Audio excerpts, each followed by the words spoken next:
ইন্টেলিজেন্সকে কাজে লাগিয়ে গৃহস্থের সমস্যার সমাধান করল বসিরহাটের বিজ্ঞান মনস্ক দুই ছাত্র।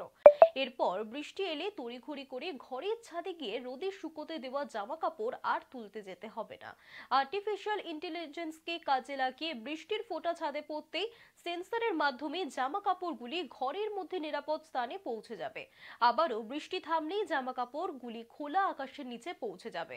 একইভাবে দিনের আলো পেরিয়ে সন্ধ্যা নামার সঙ্গে সঙ্গে জ্বলে উঠবে আলো, আবার রাত পেরিয়ে দিনের আলো ফোটার আগেই বন্ধ হবে আলো। এমন অত্যাধুনিক প্রযুক্তির স্মার্ট ঘর মডেল আবিষ্কার করেছে বসিরহাটের প্রত্যন্ত গ্রামের সরকারি স্কুলের দুই ছাত্র নিজামউদ্দিন গাজী এবং মোহাম্মদ সামিম মণ্ডল।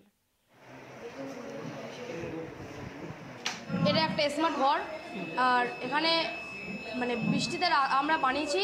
যখন কোনো বৃষ্টি হয় বা জামা কাপড় শুকায় তখন আমরা বুঝতে পারি না কখন বৃষ্টি আসছে বা কখন বৃষ্টি যাচ্ছে।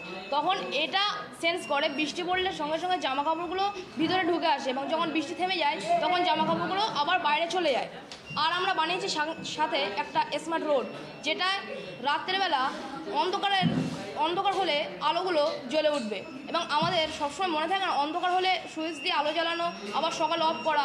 ওই জন্য আমরা বানিয়েছি একটা অন্ধকার হলে আলোগুলো জ্বলবে, আবার সকাল হলে আলো পেলে আলোগুলো আবার আপনা আপনি বন্ধ হয়ে যাবে। এটা একটা স্মার্ট হোম, যেখানে আমরা বর্তমানে এই প্রযুক্তিতে আমাদের ভবিষ্যতে এগিয়ে আরও উন্নতভাবে আমরা কাজ করতে পারবো এবং এর সাহায্যে আমরা ঘরে বসে আমাদের যে জামা কাপড়গুলো শুকানো অসুবিধা থেকে থাকে, যে হঠাৎ বৃষ্টি এসে গেল আমরা দৌড়ে বুঝতে পারি না যে কখন গিয়ে জামা কাপড়গুলো তুলবো, তারে ভিজে যায়।